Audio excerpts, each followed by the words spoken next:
Gracias, señor presidente, por su apoyo y por su respeto a la ciencia y a la técnica. Como nos pidió el presidente ayer y se comprometió en esta conferencia matutina, aquí estamos las personas que representamos la acción que estamos siguiendo bajo el comando del secretario de Salud, el doctor Jorge Alcocer Varela, aquí presente. A mí me toca el rol de vocero y por eso estoy dando esa explicación, pero de antemano dejo en claro que este es un trabajo de equipo, no se puede hacer por una sola persona. Y aquí participan numerosas personas de instituciones nacionales y también del apoyo internacional. Quisiera, con el permiso del presidente, presentar a los que están aquí presentes. Está mi maestro, el secretario de Salud, que ya todo el mundo lo conoce. Está el señor Cristian Morales Furiman, quien es representante de la Organización Mundial de la Salud y Organización Panamericana de la Salud en México, y que en unos minutos nos va a comentar sobre la perspectiva internacional. Está la doctora Oliva López Arellano, secretaria de Salud de la Ciudad de México y experta en salud pública.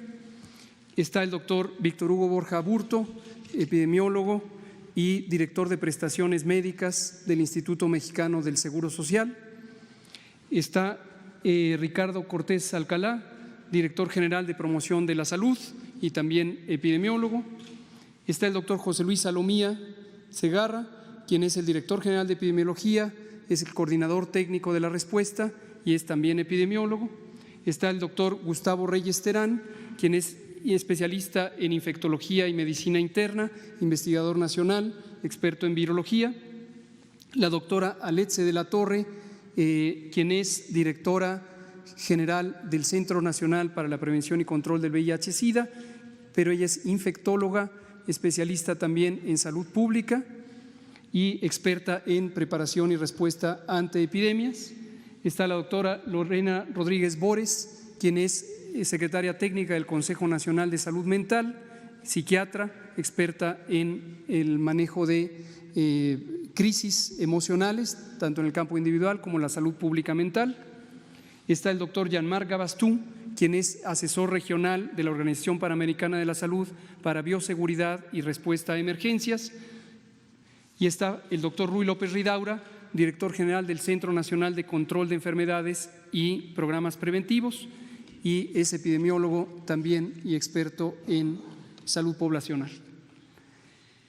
A continuación, ellos, solo para dejarlo nuevamente claro, ellos representan los puntos de coordinación de una amplia respuesta que involucra a diversas instituciones nacionales y ha habido un diálogo muy fluido con los institutos nacionales de salud que coordina el doctor Reyes Terán, con los investigadores nacionales y más de 3,000 expertas y expertos en el campo de atención médica, enfermedades virales, que provienen de las instituciones públicas de investigación y enseñanza superior. Entrando en materia, en el primer mapa, este mapa lo produce todos los días la Organización Mundial de la Salud, nosotros simplemente lo replicamos para fines de coordinación o comunicación, y se representa la situación actual de la distribución del coronavirus 2019 hasta el corte de ayer por la tarde. Se han acumulado más de 118,000 casos, 80,000 de ellos, casi 81,000, fueron registrados en China, 37,000 fuera de China y han fallecido, muy desafortunadamente, 4,292 personas. Esta situación, como conocen ustedes y conoce el pueblo, cambia cada día de acuerdo a la evolución o el avance de la epidemia, y lo que vamos a ver es que distintos países tienen ya al menos un caso. Hasta el momento se han registrado 105 países, gruesamente la mitad del mundo, que tienen al menos un caso, y en 10 países existe transmisión comunitaria activa. Esta transmisión comunitaria la explicaré en un minuto, la hemos comentado todos los días. Se trata de un fenómeno en donde ya no solamente hay casos importados, sino que en el propio país hay distribución de contagios. No es el caso de México, como lo voy a explicar y lo hemos dicho todos los días. Lo que a continuación quiero señalar es 4 ejemplos de estos países, 4 de los 10 que tienen transmisión comunitaria, y representar 2 ideas fundamentales. Una, las acciones que están tomando de acuerdo a el estado que se encuentra la epidemia, que es de transmisión comunitaria sostenida, y lo segundo, el periodo que en general ha transcurrido entre la detección del primer caso y la entrada a este periodo de transmisión comunitaria. Esto es de especial interés para entender la situación en México y no empezar con conjeturas de que resulte sospechoso que estemos en una fase de importación. Verán ahorita las similitudes con el resto del mundo. En España tienen ya transmisión comunitaria y la mitad de los casos están en la capital del país, en Madrid, y en Madrid se han tomado algunas decisiones de restricción de movilidad y concentración de población, especialmente en las escuelas y sitios de congregación pública.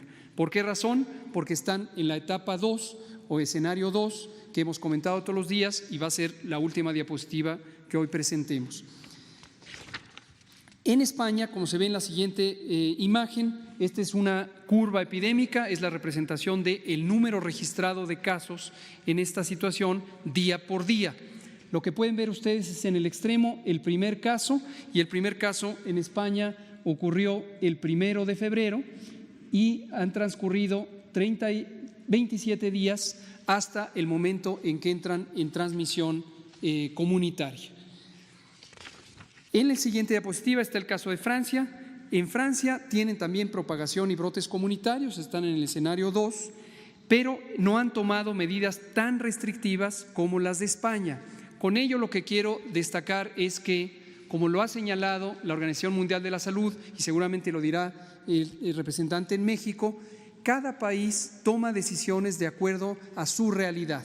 Esta realidad incluye qué tanta capacidad existe en la parte de salud pública para hacer las 3 medidas fundamentales de contención, que son la detección temprana de los casos y su diagnóstico, el aislamiento de los propios casos y el estudio de contactos.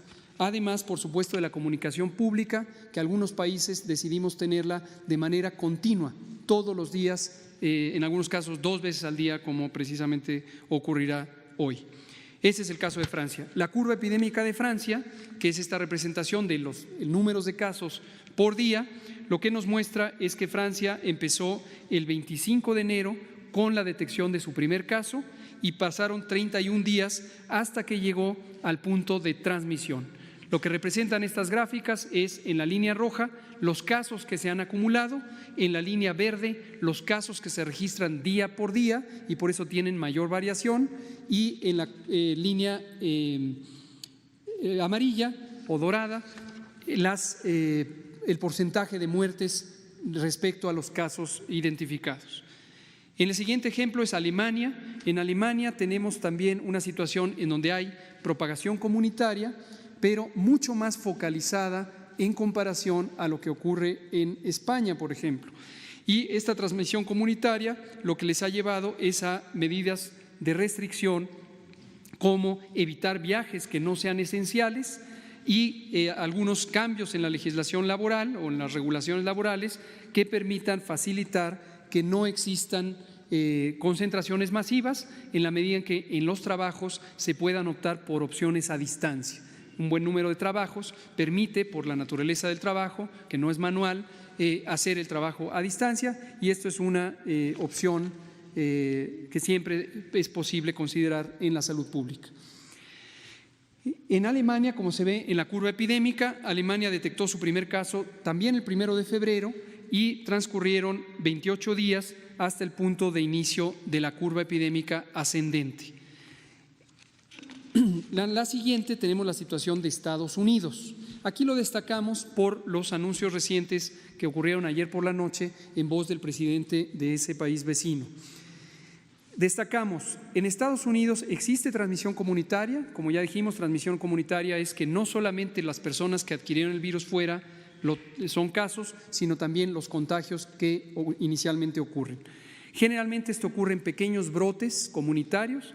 Y destacamos, y por eso está el mapa de Estados Unidos, que Estados Unidos es un país extraordinariamente extenso territorialmente, que tiene más de 300 millones 300 millones de habitantes, perdón. Ya con la dimensión de China se confunde uno. 300 millones de habitantes, gruesamente 3 veces la población de México. Y vean ustedes cómo hasta el momento la epidemia está concentrada en 4 estados: Washington en el noroeste, Nueva York en el noreste, Oregón y California. Y esta transmisión comunitaria es importante considerarla también en proporción de la población. En su momento lo habíamos presentado para el caso de China. China, con esos 80,000 casos y una población de 1.300 millones de habitantes, el número de casos representaba el 0.001% de la población. Lo enfatizamos porque, sin minimizar la importancia de esta epidemia, que quede muy claro, sin minimizar la importancia de la epidemia, a veces los números nos llevan a pensar que cuando un país tiene casos, ya es todo el país. Y la realidad epidemiológica es que no. Y por eso el doctor Tedros Ghebreyesus, director general de la Organización Mundial de la Salud, ayer señalaba la importancia de no perder la oportunidad de seguir utilizando las medidas de contención en salud pública, la detección temprana de casos y su diagnóstico, el aislamiento y el estudio y contención de los contactos. Veamos la curva epidémica de Estados Unidos. Estados Unidos detectó su primer caso el 23 de febrero de este año, y pasaron 33 días hasta que llegó a esta fase de ascenso en el número de casos con transmisión comunitaria. Centrémonos ahora en México. México, con lo que hemos informado todos los días, hasta el momento ha tenido 12 casos. Ahí vean la inconsistencia, es un error de la gráfica o de la diapositiva. Arriba dice 11 casos, agregamos en este lado la cuenta porque ayer por la noche, justo mientras estábamos en la conferencia de prensa, el Estado de Nuevo León anunció el caso número 12.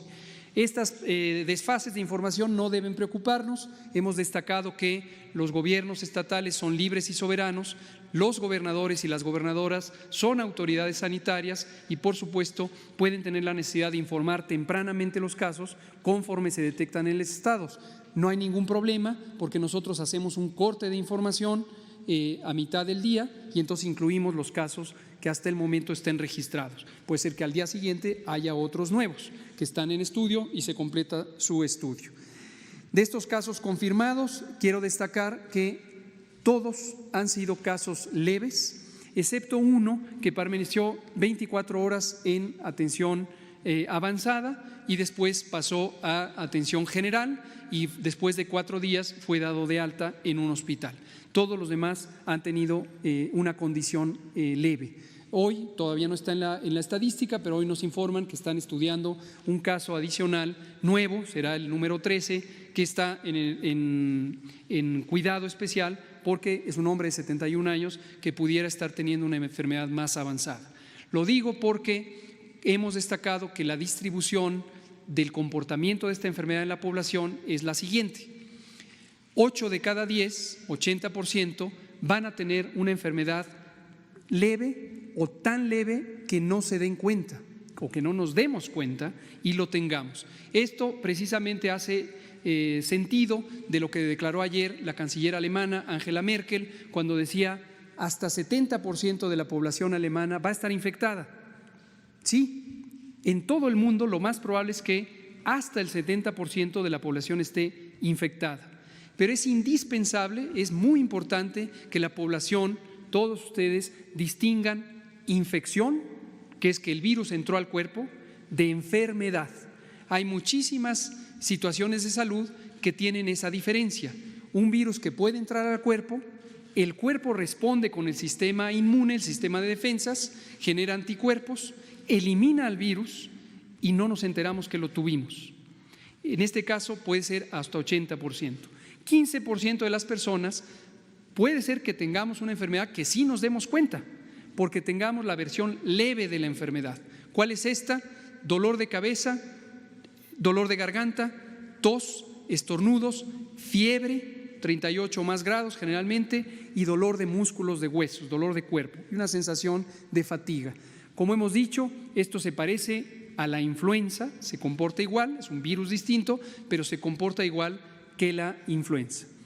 Y 5% de la población pudiera tener una situación delicada o incluso grave. También puede haber muertes, pero afortunadamente es la minoría de personas. 5% decimos puede tener la necesidad de servicios hospitalarios, de estar internados porque tengan una inflamación de los pulmones, una neumonitis, y esto puede ser una situación que hay que tener el mayor cuidado.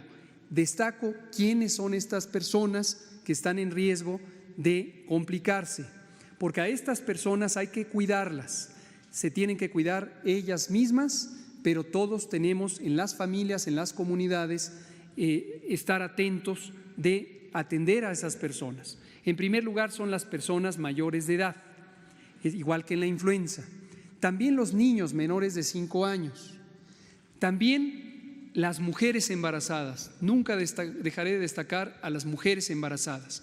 Para coronavirus no hay una demostración científica directa de que las mujeres embarazadas tienen mayor riesgo, pero conocemos ampliamente que la influenza es mayormente de preocupación en las mujeres embarazadas porque se pueden complicar, y otras enfermedades por virus también pueden afectar más gravemente a las embarazadas. Entonces, cuidar a las mujeres embarazadas. Las personas que tienen ciertas enfermedades crónicas, diabetes, hipertensión, la presión arterial alta, enfermedades crónicas del corazón, enfermedades pulmonares como el enfisema y la bronquitis crónica. Esto importante, fumar es uno de los grandes males de la salud pública. El cigarrillo y también los vapeadores se asocian a problemas de salud importantes. Entonces, las personas que tienen enfermedad pulmonar, una de las causas muy comunes es fumar. Y entonces, las personas que tienen enfermedad pulmonar crónica hay que cuidar porque se pueden complicar. Enseguida voy a decir qué es lo que hay que hacer, por supuesto. Y también, finalmente, pero no menos importante, las personas que tienen deprimido el sistema inmune, que no responde sus defensas, porque tengan cáncer, porque usen quimioterapia para el cáncer, porque tengan enfermedades reumáticas y usan esteroides y otros medicamentos que deprimen el sistema inmune, o que tengan, por ejemplo, infección avanzada o de largo plazo por el virus VIH, el virus de la inmunodeficiencia humana, y que tengan su cuenta de CD4 muy baja. ¿Qué hay que hacer? ¿En qué consiste cuidarlos? Consiste cuidarlos en tener especial atención, y esto es importantísimo porque nos permite además que la atención sea más eficiente. Voy a poner dos situaciones comparativas. Quien no tenga las situaciones que acabo de describir, ya sea por la edad o por el estado de salud o la condición de embarazo, generalmente, ya dijimos, va a tener una enfermedad leve. Y estas personas no es indispensable que asistan a atención médica. ¿Esto por qué es importante? Porque en la medida en que no asistan a atención médica para una enfermedad leve con bajo riesgo de complicarse, ayudan a que no se saturen las unidades de salud, privadas o públicas. Y esto es muy importante para el manejo de una epidemia en momentos donde se requiere cuidar que haya oportunidades de tratamiento para quien sí es indispensable que reciba valoración y atención médica. Entonces, quien es joven sin enfermedades crónicas y no está embarazada, se puede mantener en una observación. Hemos puesto siempre a disposición el número 800 0044 800, Unidad de Inteligencia Epidemiológica, para que se les dé asesoría si existen dudas. En cambio, quien tenga edad avanzada, digamos arbitrariamente mayor de 60 años, menor de 5 años, sea mujer embarazada o tenga las enfermedades crónicas que he mencionado y hemos mencionado siempre, sí necesita tener cuidado porque podría empezar con dificultad respiratoria. La dificultad respiratoria se manifiesta porque empieza a faltar el aire, hay una sensación de que no se está respirando adecuadamente, o puede haber dolor de pecho, o puede haber mucha somnolencia. Entonces, estos son algunos signos de alarma que harían que una persona con estas situaciones deba ser llevada a valoración médica. Pero los adultos mayores, cuanto antes mejor, para tener un cuidado extremo de esta población. Cierro explicando, como lo pidió el presidente, las intervenciones que hemos planeado y preparado y que estamos ejecutando desde que inició esta epidemia en China. Cuando solo había 44 casos en el mercado de Wuhan, en China, para México eso ya era una señal relevante de salud pública. A partir del 3 de enero empezamos preparativos utilizando las capacidades institucionales de México y la capacidad de convocar a los agentes sociales como los investigadores, investigadoras y demás especialistas. Tenemos, producto de esa preparación, tempranamente durante el mes de enero produjimos 3 documentos técnicos que son indispensables. En orden, como aparecen de izquierda a derecha en la pantalla, el lineamiento de vigilancia epidemiológica y diagnóstico por laboratorio. La Organización Mundial de la Salud nos ha felicitado por ser el primer país que en la región adoptó la técnica diagnóstica, aún con nuestros propios medios o recursos, con nuestro fabuloso Laboratorio Nacional de Referencia, el INDRE. Y el protocolo de vigilancia es precisamente el que incluye las recomendaciones técnicas específicas para la detección de casos, su aislamiento, su confirmación diagnóstica y el seguimiento de los contactos. El segundo documento que está en medio es la guía de manejo médico, de manejo clínico. Este documento es indispensable para que la atención en las unidades de salud, tanto públicas como privadas, se haga con los estándares científicos internacionales basados en evidencia. Cuándo se debe escalar la atención, qué medidas se pueden usar para lograr la recuperación pronta de las personas. Y el último documento es también muy importante porque es la guía o el proceso de prevención de infecciones por el virus, coronavirus nuevo en los distintos espacios. Tanto en los hospitales, ayer nos preguntaban qué medidas de precaución deben usar el personal de salud y hemos destacado por la bioseguridad, no es una situación, el mecanismo de contagio de este virus es por vía respiratoria y por gotas de saliva y entonces no se requieren estos trajes de protección extrema. Aunque esos son muy alarmistas o notorios en los medios de comunicación, no hay ningún fundamento científico para que se deban usar esos trajes en el manejo de las personas. Lo mismo los cubrebocas de alta eficiencia, los N95, esas como conchitas blancas que se ponen de cubrebocas, se usan para personal especializado que está en contacto directo con los pacientes. El resto, tanto del personal de salud como personal en general, no necesita tener ningún cubrebocas, tampoco la población. Hemos enfatizado que el cubrebocas quirúrgico ordinario no es un mecanismo de precaución para quienes quieren protegerse. Sí es un mecanismo que ayuda a la prevención, sí lo usa la persona enferma. Y hemos recomendado también 3 elementos críticos: lavarse las manos continuamente con agua y jabón o utilizando alcohol gel de 70% o más. Segundo, respetar el estornudo de etiqueta, ya dijimos, el famoso achú en el ángulo del brazo, para evitar que en la mano transmitamos las secreciones respiratorias con el virus. Y tercero, si se está enfermo, quedarse en casa, ayudar a la comunidad, a la familia, a los vecinos, a las colegas del trabajo, a que no se contagien, quedarse en casa, autoconfinarse. En esta preparación, en la siguiente diapositiva, vemos la fase 2. Esa fue la fase 1, crear los documentos. La fase 2 fue un diagnóstico de la situación que guarda el sistema de salud, pensando específicamente en coronavirus. Y aquí es el inventario de ventiladores mecánicos, de camas de hospital, de unidades de terapia intensiva, etcétera, etcétera, etcétera. Ha habido una excelente colaboración de los gobiernos estatales, sus gobernadores, las gobernadoras, sus secretarias y secretarios de salud. Tuvimos reuniones de coordinación con la Conferencia Nacional de Gobernadores, tuvimos el Consejo Nacional de Salud que convocó el doctor Alcocer en la sesión ordinaria y esto nos ha permitido tener estos diagnósticos. La fase 3 es la fase de prueba, poner a prueba toda la preparación. Como esto lo habíamos planeado nosotros, ya estaba calendarizada y empezó 2 días antes, justo de la detección del primer caso. Y esto incluye ensayos, simulacros, evaluaciones. Destaco las que condujo la Ciudad de México, que aprovechó planes de preparación que tenía para diversas emergencias y las canalizó para realizar los simulacros para calibrar la capacidad de respuesta rápida de esto. En otros estados también se han hecho este tipo de simulacros y hay planes específicos de reconversión hospitalaria y de expansión de la capacidad hospitalaria en prácticamente todos los estados. La siguiente, un elemento crucial, y lo digo como alguien que vivió de manera muy directa la pandemia de influenza de 2009, es la disciplina, el orden, la claridad de comunicación y la transparencia. Estos son ingredientes específicos. Por eso no me restrinjo en agradecerle al presidente lo que ha dicho del respeto a lo que representa el orden y la autoridad científica en esta materia.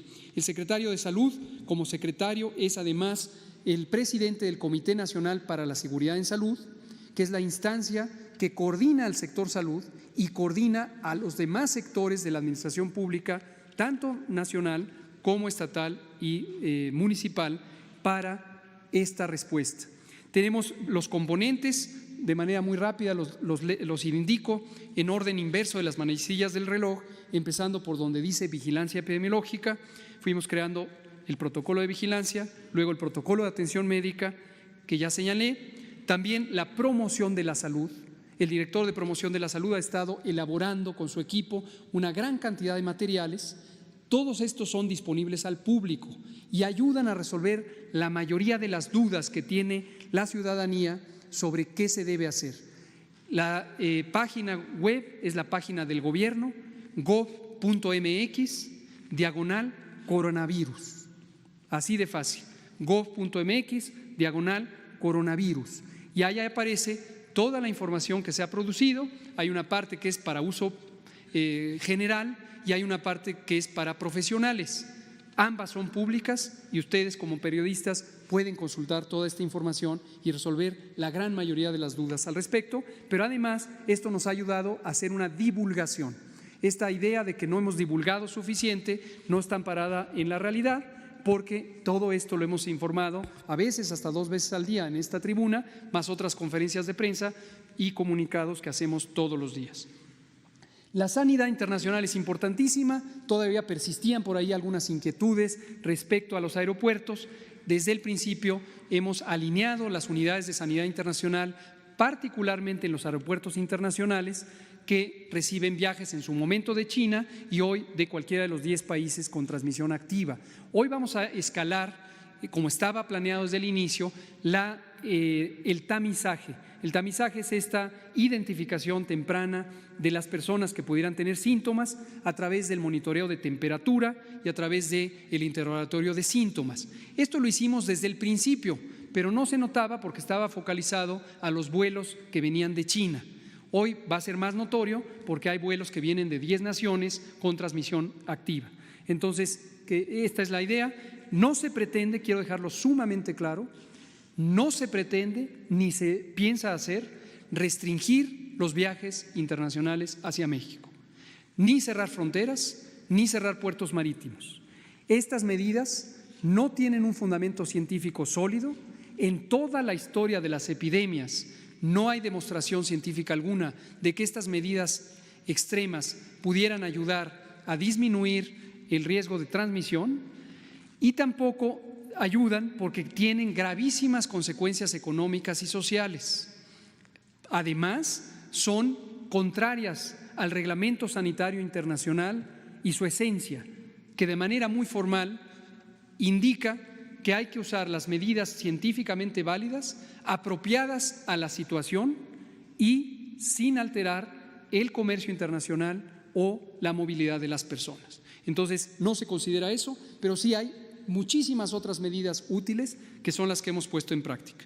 La parte administrativa financiera es un grupo de trabajo. Agradecemos también a la Secretaría de Hacienda y Crédito Público que a través de Oficialía Mayor nos ha ayudado a el flujo pronto de del presupuesto para la adquisición de insumos y también a la compra consolidada de insumos. Esta es importantísima, también fue acordada en el Consejo Nacional de Salud, tener una compra consolidada.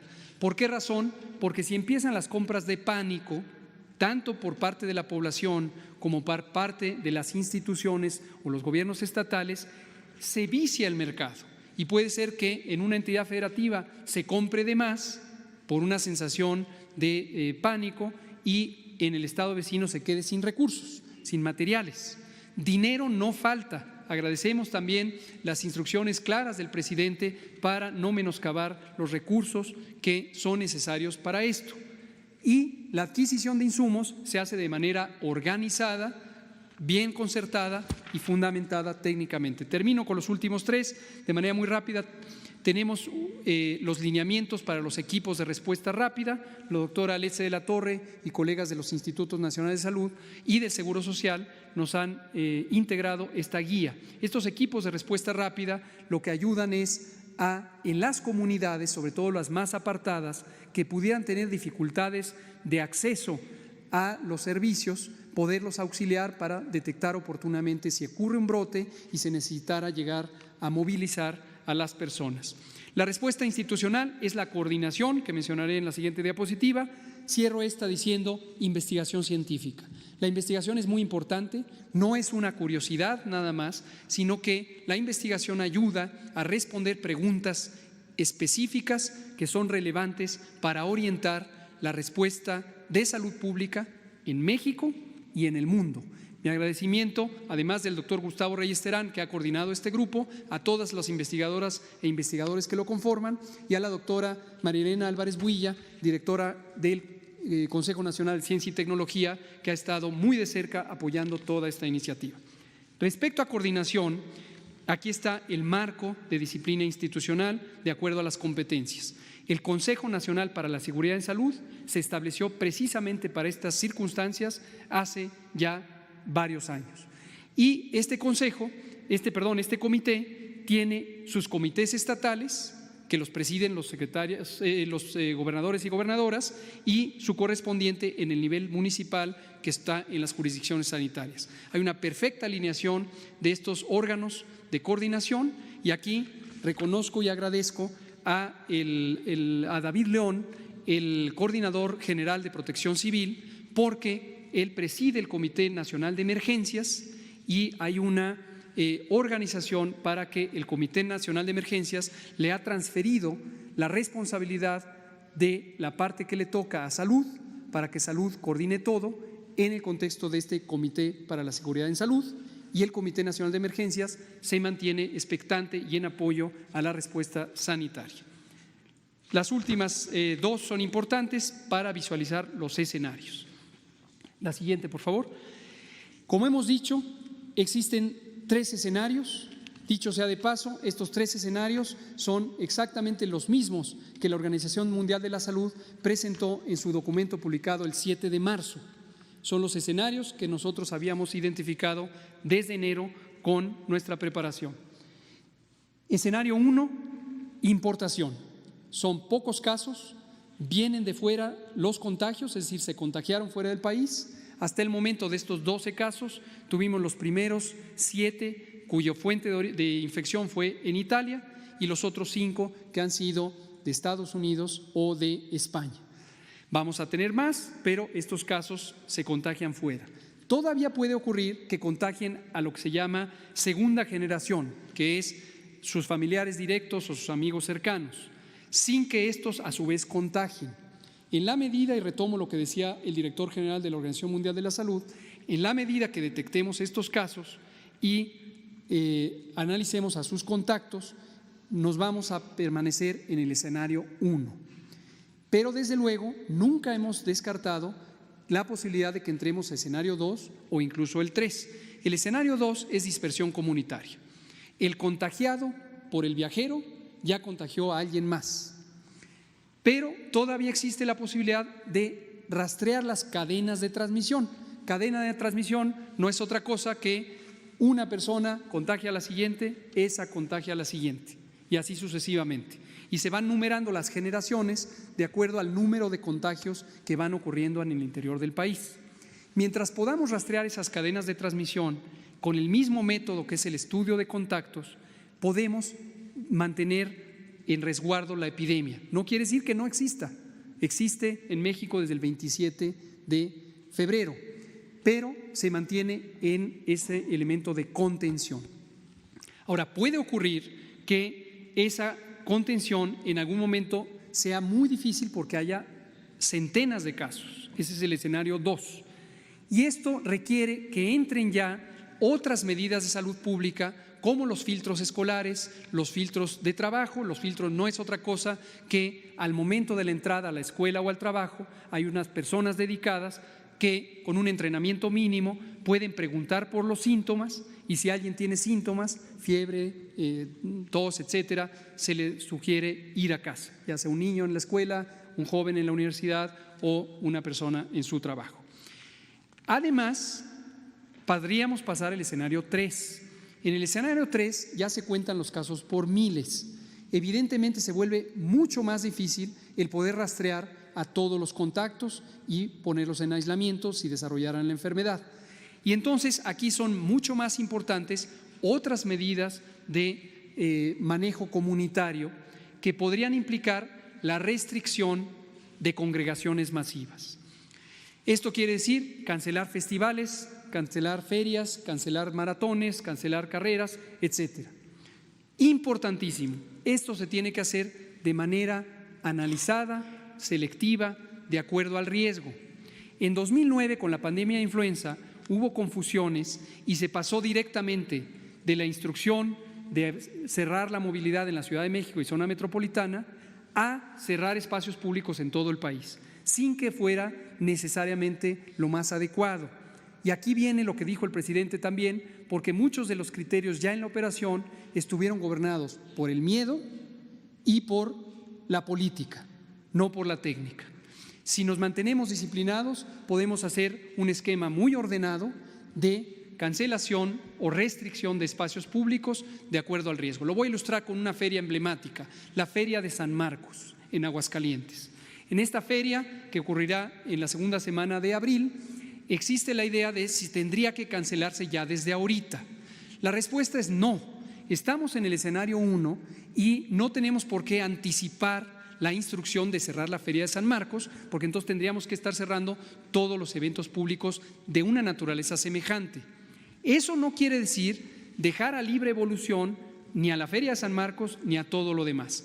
Los gobiernos estatales nos han compilado una lista muy exhaustiva de eventos de congregación masiva, ya sea aquellos que son organizados por los gobiernos estatales o los que son organizados por entidades privadas. También para el gobierno federal, con la ayuda de la Secretaría de Relaciones Exteriores, tenemos una lista de eventos donde el gobierno federal es el convocante o el patrocinador. Y lo que estamos identificando es los distintos patrones, las distintas características que hacen elegible a un evento para ser cancelado de acuerdo a cuántas personas asisten, de qué nacionalidades vienen y en qué momento del periodo epidémico se pudiera presentar. Cerrando con el ejemplo de San Marcos, la Feria de San Marcos en Aguascalientes, de momento no hay necesidad de cancelarla, pero el gobierno estatal está tomando una actitud totalmente responsable en que calcula el momento en donde su posible cancelación fuera necesaria, si es que se llega al caso, y que no tenga impactos económicos importantes por cancelar sin previo aviso. Ese es el balance de situación. Termino. Tenemos aquí la gráfica de la respuesta con los escenarios esperados en México. Aclaro, estos no son números reales, por eso no tiene ningún indicador de números. Es solo para visualmente ver la trayectoria del comportamiento epidémico. Destaco que nosotros detectamos el primer caso el 27 de febrero. En nuestras modelaciones matemáticas habíamos calculado hasta 40 días antes de que llegáramos a la fase de transmisión comunitaria. Sin embargo, si tomáramos la experiencia directa de los países que comenté, en Europa o el de Estados Unidos, es probable que tuviéramos 30 días de lapso. Esto quiere decir que de aquí a 15 días aproximadamente podríamos estar en una fase de transmisión comunitaria. Lo hemos dicho siempre, no debe resultar o haber ninguna inquietud de que por qué México tiene poquitos casos mientras Estados Unidos ya tiene más de 1000. Esta es la realidad y estas son las fechas. En el momento, en el minuto en que detectáramos que hemos entrado a transmisión comunitaria, lo vamos a decir, no solamente por una convicción ética de transparencia, sino porque es indispensable como parte de la respuesta científica y técnica a la epidemia. Y en la última diapositiva es nuevamente lo que presentamos todas las tardes en la conferencia de las 7 de la noche, son los escenarios. Vean ustedes, estamos en el escenario de importación viral, la zona verde, pocos casos y todos son importados. En esta situación ninguno ha sido grave y ninguno ha requerido más que un periodo muy corto de hospitalización. Por lo tanto, no se necesitan restricciones de movilidad o de congregación masiva y para ciertos espacios lo importante es la difusión, la divulgación de medidas de prevención y control. Ya se deben y se pueden y se están haciendo preparativos en las distintas instituciones, tanto públicas como privadas, para disponer el entrenamiento para los posibles filtros. En el escenario de dispersión comunitaria, la zona amarilla en el centro de la diapositiva, se ve que en las escuelas y los trabajos se podría necesitar ya empezar con estos filtros.